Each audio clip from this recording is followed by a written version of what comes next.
Hey guys, Sam again. Just gonna go over my trades today, keeping myself accountable. Started the day off with two L's and made myself get back green on the day. I had to trade longer than I wanted to. I'm trying to get better about just trading in the morning and being done, but just messed up a little bit. So first trade was Amazon. Yesterday's low of day was my key level. We opened up pretty bearish below all the EMAs, the 13, the 48, the 200 and VWAP. I thought about getting in right here, but I don't like playing usually the first 30 minutes, but if not, at least wait for 15 roughly. And so I didn't get in right here, but easily I could have got 20, 30%, but it is what it is. I entered right here and then got stopped here for a 10% loss. And I told myself with this wick, I should not get in this trade, but I did anyways because I was looking at the 5 minute. Hold on, I gotta pull this five and the 5 minute looked like the wick was rejection right here. So is what it is. I got a little bit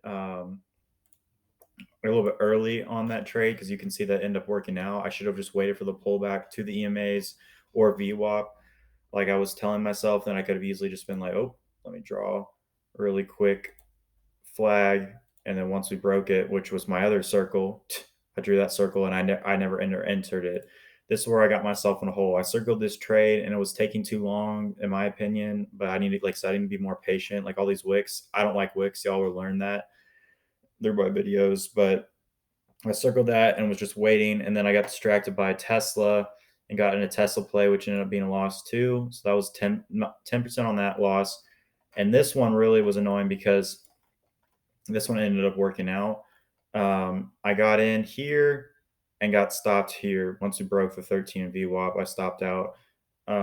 This one was, I need to go back and look at it, but I want to say it's around the 20% stop, maybe slightly above.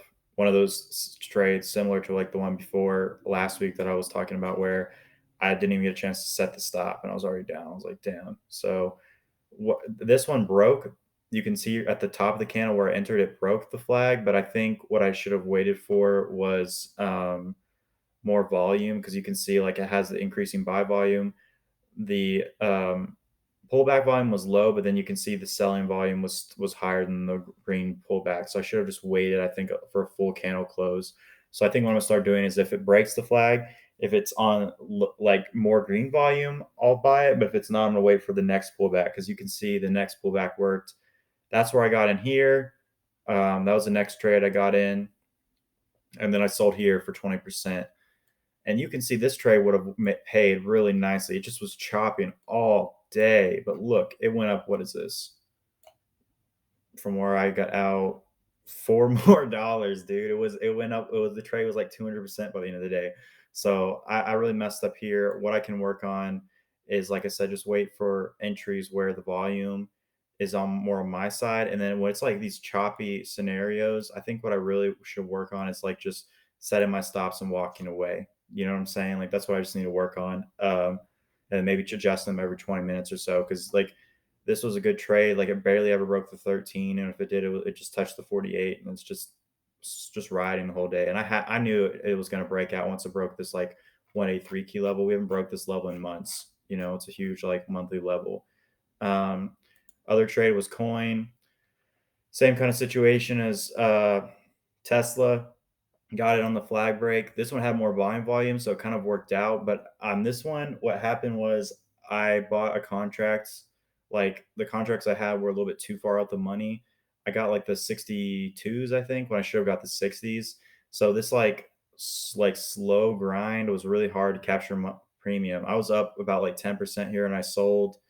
And you can see it pulled back, but it just ended up ripping. And this one ended up going something stupid like over 100% too. So again, theme of my channel so far has just been selling early, and I just continue to do it. I just got to work on the entries. You know what I'm saying? The entries is really what I'm going to do and be more selective on my strikes. But the reason for the trade was a bull flag break. This is a demand zone that I had, and we just ripped the whole day.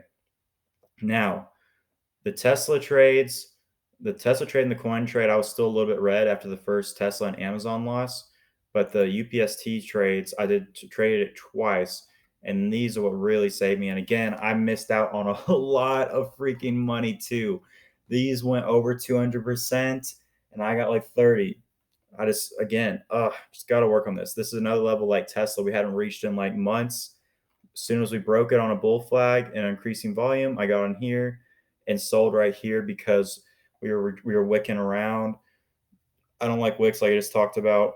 I should have just held it. We didn't break the 13, but I got 20 or 30% right here. They got busy at work, and then I realized, wow, I missed out on a whole move. Um, so I got in on this next flag I could. You can see this huge green volume, very low pullback volume. Once it got out, I got in right here, and I had another key level here and sold right into that level because I didn't know if we would go above it, and see it worked out. That one was a clear, like that was another 20 or 30%. But these two trades made me green on the day. So got lucky there just because the Amazon and the Tesla trades, the old me would have forced trades before, made bad mistakes because there were losses right off the bat. But I'm really proud of myself for coming back. And even though I was barely green, I was green. So, yeah, those are the recaps. My main lessons were on Amazon.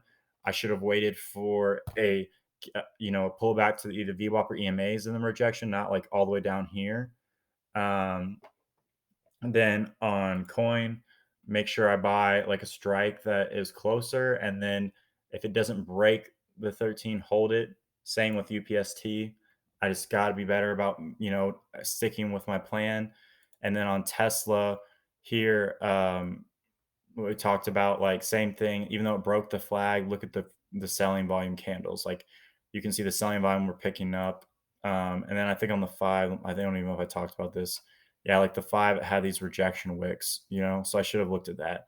But it is what it is. Missed out on a lot of money, but still came out great, and I learned a lot. So hope you guys enjoy these videos. On the selling options front, I didn't really do anything today. The only thing I did was close out of this TNA trade that I took over the weekend. You can see I took this.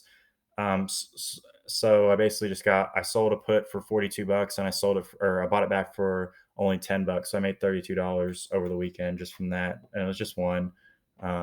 Keeping it small, but nice little way to make some little cash over the weekend. So yeah, hope you guys have a good day, and I'll keep making more videos.